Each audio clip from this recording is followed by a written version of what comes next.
चला तर मग गोकुळ अष्टमी निमित्त आपण बनवूया अत्यंत चविष्ट असे खोबऱ्याचे लाडू।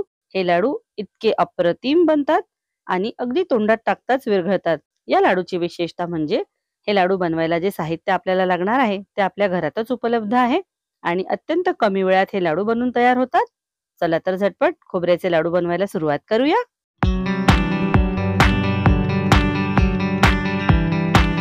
खोबऱ्याचे लाडू बनविण्याकरिता एका पॅन मध्ये आपल्याला 2 चमचे साजूक तूप घालायचं आहे। तूप छान पसरवून घ्यायचं आहे व गॅस सुरू करून गॅसची फ्लेम लो टू मीडियम ठेवायची आहे।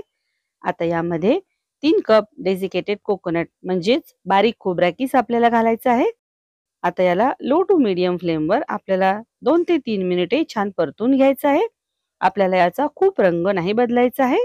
3 मिनिटे परतून घेतल्यानंतर तुम्ही बघू शकता आता हे खोबरा किस छान परतल्या गेलेला आहे व याचा हलका रंग बदललेला आहे आणि छान सुवास सुद्धा येतो आहे। याच वेळेस आपल्याला यामध्ये 1.5 कप तापवून थंड केलेलं दूध घालायचं आहे। तुम्हाला आवडत असेल तर तुम्ही यामध्ये थोडीशी दुधाची साय घालू शकता। जर साय आवडत नसेल तर यामध्ये पुढे काय आपल्याला घालता येईल ते मी व्हिडिओत तुम्हाला सांगणारच आहे।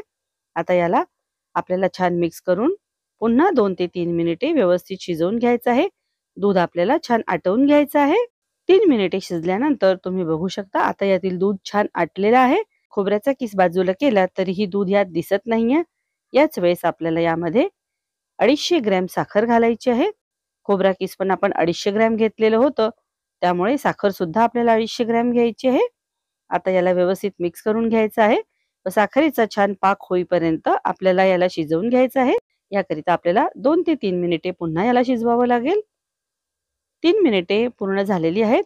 आता तुम्ही बघू शकता साखर छान विरघळलेली आहे। याच वेळेस आपल्याला यामध्ये अर्धा कप मिल्क पावडर घालायची आहे। जर तुम्ही दुधाची साय घालत असाल तर मिल्क पावडर नाही घातलं तरी सुद्धा चालेल किंवा तुम्ही यामध्ये थोडासा खवा सुद्धा घालू शकता। आता याला व्यवस्थित मिक्स करून घेऊ व 1 ते 2 मिनिटे पुन्हा आपण व्यवस्थित शिजवून घेऊ। 2 मिनिटे पूर्ण झालेली आहेत। तुम्ही बघू शकता आता मिल्क पावडर यात व्यवस्थित मिक्स झालेला आहे। आता याची चव वाढविण्याकरिता मी यामध्ये थोडंसं जायफळ किसून घेते। हे ऑप्शनल आहे, तुम्हाला आवडत असेल तर जायफळ किसून घ्या किंवा अगदी प्लेन सुद्धा हे लाडू खूप छान लागतात। चला आता आपण चेक करून घेऊ लाडूचं मिक्सचर अगदी व्यवस्थित झालेलं आहे की नाही। थोडंसं मिक्सचर हातात घेऊन याचा लाडू वळून बघू।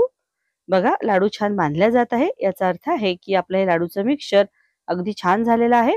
आता गॅस बंद करून घेऊ व हे मिक्सचर एका मोठ्या ताटामध्ये काढून घेऊ व थोडंसं थंड होण्याकरिता ठेवून देऊ।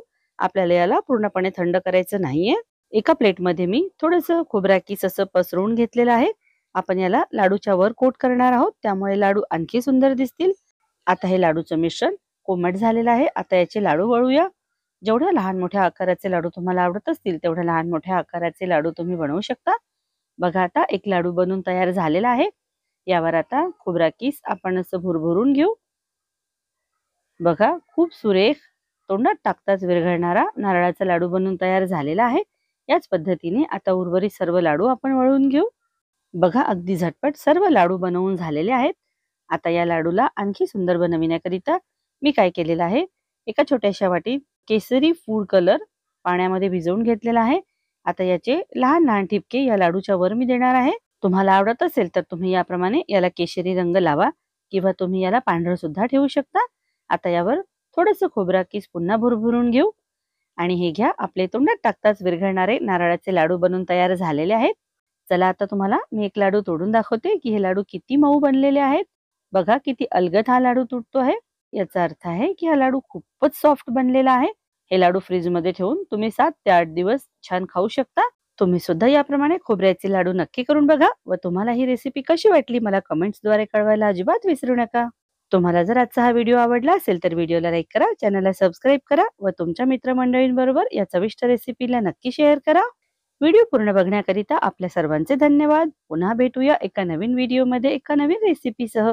तोपर्यंत स्वस्थ रहा, मस्त रहा आणि आपली काळजी घ्या।